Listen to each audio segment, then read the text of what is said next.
Good day, everyone. Welcome to today's session on economic substance and transfer pricing.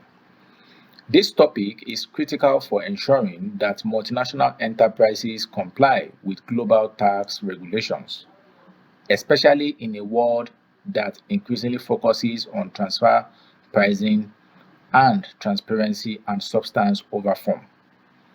By the end of this lecture, you should have a clear understanding of how economic substance impacts transfer pricing and the steps necessary to ensure compliance. Currently, we will be looking at Module 19, which talk about economic substance and transfer pricing. So let us begin with the fundamentals. What is economic substance? Economic substance is the principle that business transactions, structures, and entities must reflect economic activities rather than being created solely for tax purposes. For transfer pricing, this principle ensures that intercompany transactions within multinational enterprise reflect genuine business operations and align with value creation, instead of being structured for tax efficiency. Now, let's look at the key concepts: substantial activity, commercial rationale, and alignment with value creation. Now, for substantial activity, entities must maintain adequate personnel, fiscal premises, and operational expenditures in the jurisdictions where they are based. This ensures the entity is genuinely conducting business activities. For example, a research and development entity must employ actual scientists or engineers and maintain appropriate facilities to justify research and development tax benefits. So let's look at the second one, commercial rationale.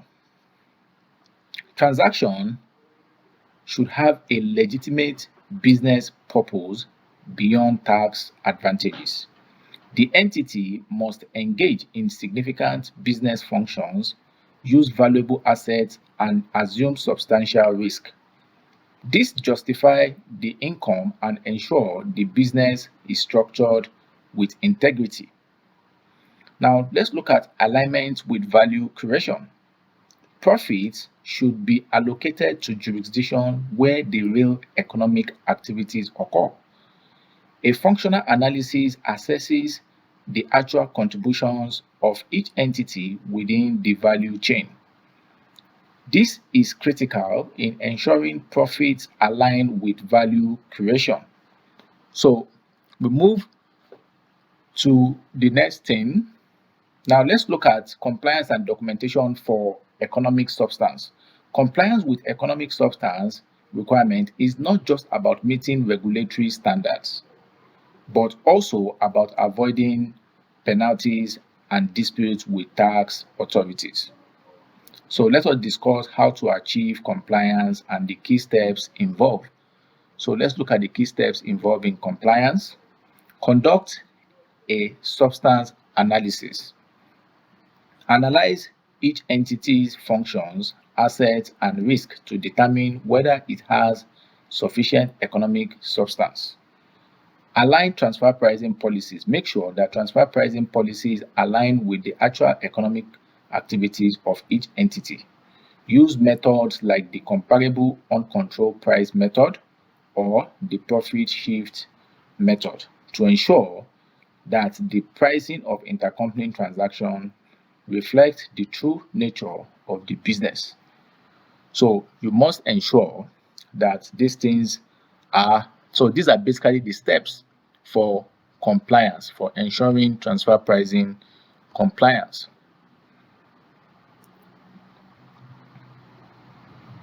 So now let's look at, haven't looked at aligned transfer pricing policies.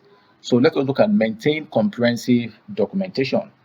Now, under maintaining comprehensive documentation, you need to keep records to support the economic substance of your entities. This includes personnel and premises, operational expenditure, transfer pricing documentation, the functional analysis, the benchmarking, and again, you also need to look at business purpose documentation, the business purpose documentation. So if you're looking at the business purpose documentation, so under maintaining comprehensive documentation, we look at substance documentation. We've looked at what they call it, substance documentation. We've looked at transfer pricing documentation. We've also looked at business purpose documentation. So the business purpose documentation now has to do with if your entity, for example, holds patents, it should document the decision-making process and also the research and development activities and financial investments that justify the income. So for you to be able to satisfy the business purpose documentation, your entity that holds the patent, for example, should document the decision-making process, the research and development activities, and the financial investment that justify that income. Now, regular reviews and audits, like I always say, you need to do regular internal audits, conduct tax health check to ensure compliance, update your documentation to reflect any changes in operations, transactions, or regulations. You don't have to wait for a tax authority to knock on your door, so you should be proactively audited, or you should have proactively audit your own compliance. You should proactively audit yourself so that you don't have to wait till the relevant tax authority come knocking. Then, okay, I've talked about update your documentation.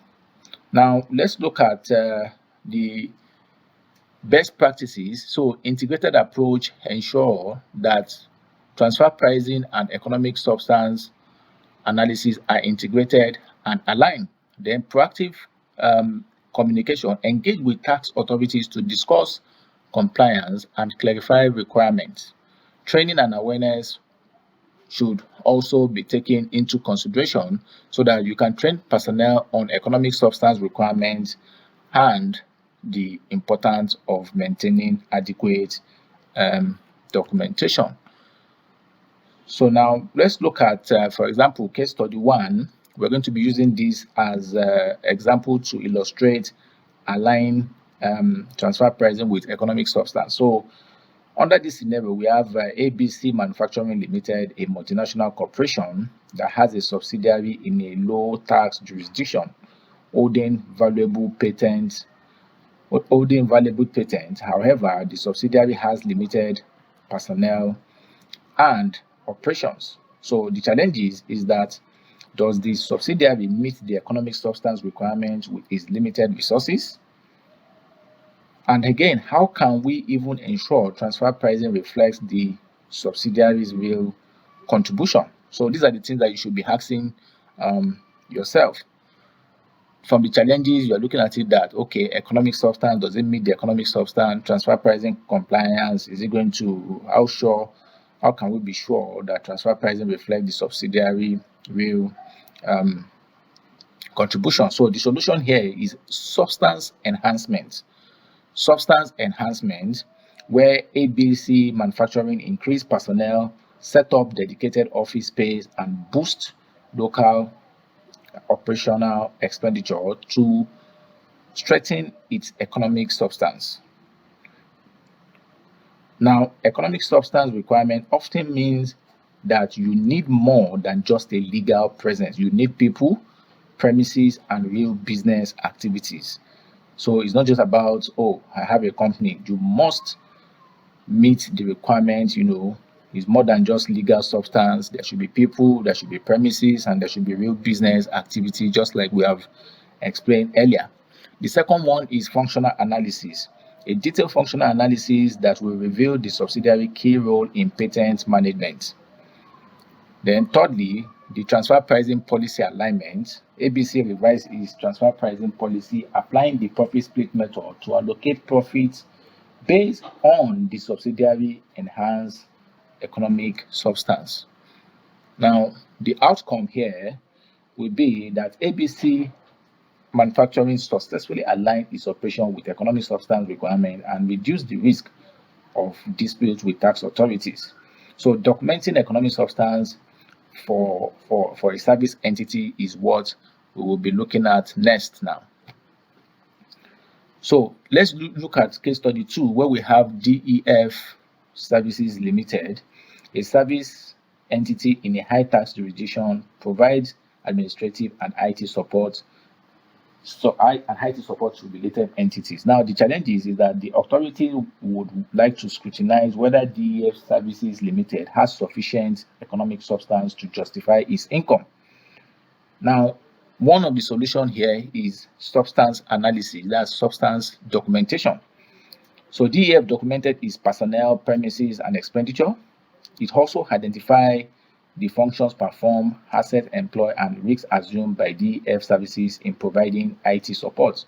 So we've looked at the substance analysis. We've also looked at the functional analysis, which are the solutions that we provide. And now, with respect to transfer pricing documentation, DEF prepared a detailed documentation, including benchmarking studies and financial data to substantiate that the service fee charged were at arm's length. So you can see that it is important that you prepare detailed documentation, even with respect to substance and substance over form, just to show that yes, you are giving a true picture of what is actually happening. It's not just about legal. It's just not about legal presence alone, like I mentioned earlier. So the detailed transfer pricing documentation satisfy the tax authorities, ensuring DEF compliance with economic substance regulation. Now, with respect to case study 3, we're looking at economic substance for intellectual property holdings now. So we're looking at GHI Tech Limited, a multinational technology company, holds valuable intellectual property in a subsidiary located in a low tax jurisdiction. The intellectual property generates substantial income through royalties. Now, the challenge is that, does the IP holding subsidiary meet economic substance requirements?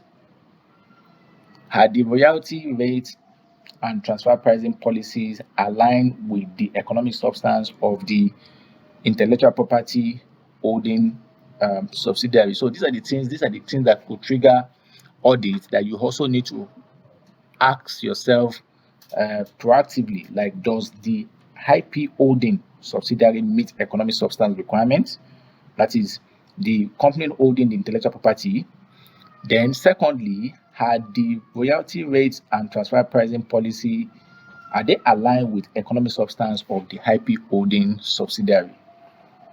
So now, for substance enhancement, which is the solution to this problem or to these challenges, is that GHI Tech increase research and development personnel and set up dedicated offices for intellectual property management in the subsidiary jurisdiction. Secondly, on economic substance documentation, documented personnel. So GHI Tech having increased research and development personnel and set up dedicated offices for intellectual property management in the subsidiary jurisdiction. They also documented personnel, premises, and expenditure tied to the management of the intellectual property.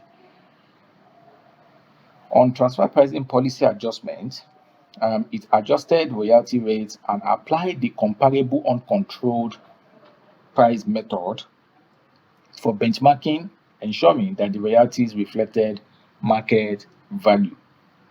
So basically, having done the right thing, of course, the outcome will be positive. Outcome will be positive because the subsidiaries' enhanced substance met regulatory requirement, and the revised transfer pricing policy also aligned with the OECD guidelines and local law. So we've looked at that. Now let's look at it in conclusion. Economic substance is critical in ensuring that business transactions and structure reflect real economic activities, not just tax-driven motives. By aligning transfer pricing policies with actual business functions, maintaining comprehensive documentation, and conducting regular reviews, businesses can stay compliant and mitigate risk of disputes with tax authority. We also need to remember that the key to compliance is not just in meeting the formality of regulations, but in ensuring that your operation and transaction reflect real substance. Thank you for your attention.